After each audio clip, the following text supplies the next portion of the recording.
국민연금공단에 따르면 부부가 노후에 평범하게 살기 위해 매달 필요한 돈이 300만 원 정도입니다. 하지만 국민연금 평균 수급액 70만 원이 채 안 되죠.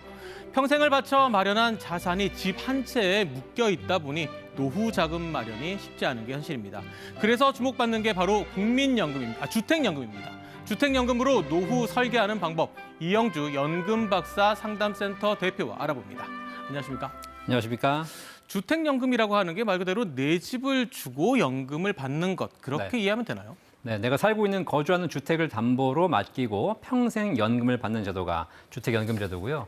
우리나라가 지금 노후 준비가 안 된 상태에서 부동산 자산 비중이 높지 않습니까? 이런 경우에 굉장히 유리한 제도고 알아보니까 전 세계에 3개국밖에 없습니다. 네. 미국, 홍콩, 대한민국이 가지고 있는 집을 담보로 평생 연금을 받을 수 있는 굉장히 좋은 제도입니다. 전 세계 나라 세 곳만 이렇게 운영을 하고 있다. 그러면 내가 집이 있으면 누구나 주택연금을 신청해서 받을 수 있는 겁니까? 네, 그런데 국가가 주택연금을 지원하는 그런 제도다 보니까 누구나 가입할 수 있는 건 아니고요. 일정한 조건이 있습니다. 일단 부부 중에 한 분이라도 55세 이상이셔야 되는 것이고요. 만 55세? 네. 그리고 주택 가격 기준이 있는데요. 내가 총 가지고 있는 주택의 공시가격 합계액이 12억 원 이하인 경우에 내가 살고 있는 주택으로 주택연금을 가입할 수 있습니다. 그럼 구체적으로 주택연금 얼마나 받는지 그 액수가 정말 궁금한데요. 얼마나 받을 수 있습니까? 실제로 주택연금은 가입한 나이, 언제 가입하느냐, 그리고 내가 보유한 주택의 시세가 얼마냐에 따라서 주택연금액이 달라지거든요. 네. 가입은 공시가격 기준으로 결정하지만 실제 연금 지급액은 한국부동산은 시세를 기준으로 지급을 합니다. 실제 예를 한번 들어보시면 3억 원짜리 주택을 갖고 있는 경우와 10억 원짜리 주택, 이 시세 기준으로 이렇게 분류해 봤을 때 60세에 가입하는 경우에 3억 원짜리 집을 가지고 연금 받으신다? 그러면 월 60만 원씩 평생 받을 수 있고요. 10억 원짜리 주택을 가입하고 있다? 그러면 200만 원씩 평생 받을 수 있습니다. 70세에 만약에 가입하신다면 늦게 시작하시기 때문에 연금액이 좀 높아지거든요.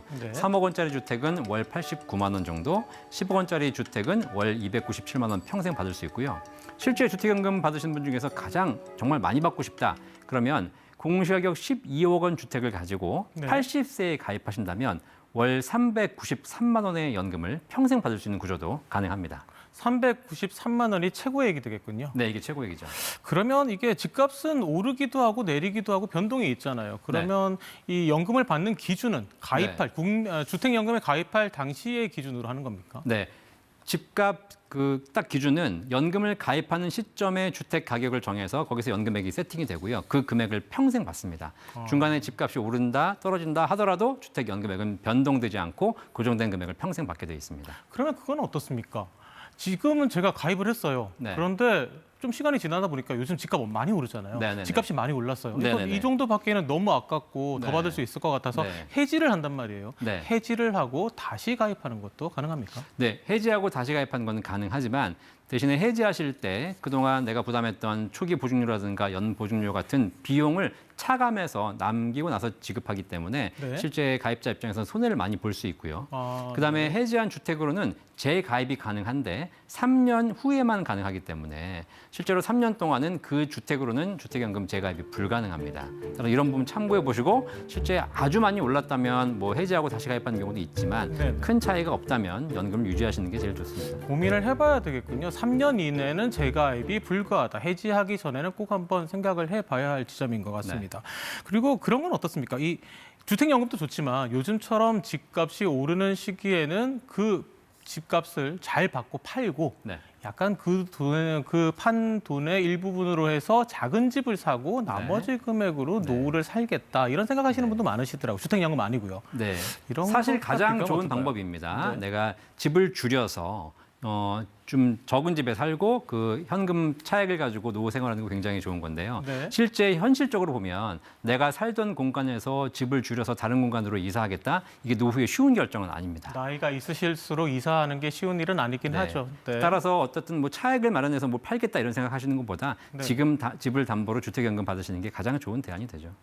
그런데 그런 것도 있잖아요. 지금은 한 돈 100만 원 받아요. 100만 원까지 받을 수 있어요. 그런데 세월이 지나서 물가라는 게 있지 않습니까? 물가는 오르기 마련이고 그 네. 100만 원이 지금 가치가 다르단 말이에요. 네. 그럼 내가 손해 보는 것 같잖아요. 주택연금은 고정돼 있기 때문에 사실 물가 상승률만큼 연금액을 올려주지는 않습니다. 네. 하지만 처음에 연금액을 산출할 때 이미 미래의 물가 상승률을 반영해서 세팅이 돼 있고요.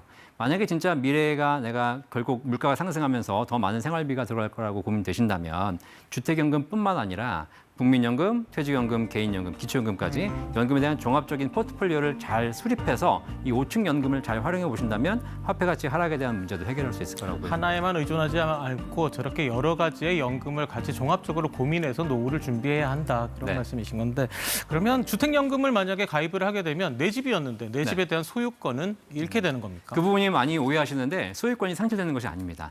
내 집에 대한 소유권은 그대로 갖고 있는 것이고요. 그 담보로 연금 받는 건데 반대로 소유권이 이전되지 않기 때문에 또 문제가 생기는 경우도 있어요. 나중에 사망하셨을 때 배우자에게 주택연금이 승계가 돼야 되는데 네. 이런 부분에서 소유권이 자녀에게 넘어가면서 오히려 자녀들이 반대해서 주택연금 지급이 중단되는 사례도 있기 때문에 네네. 이런 걸 잘 생각해 보시면서 초기부터 신탁 방식을 통해서 주택금융공사로 소유권을 넘기신 다음에 만약에 주택연금 가입하신다면 그런 문제가 또 없는 장점들도 있으니까 신탁 방식도 있군요. 확인해 보시길 바라겠습니다.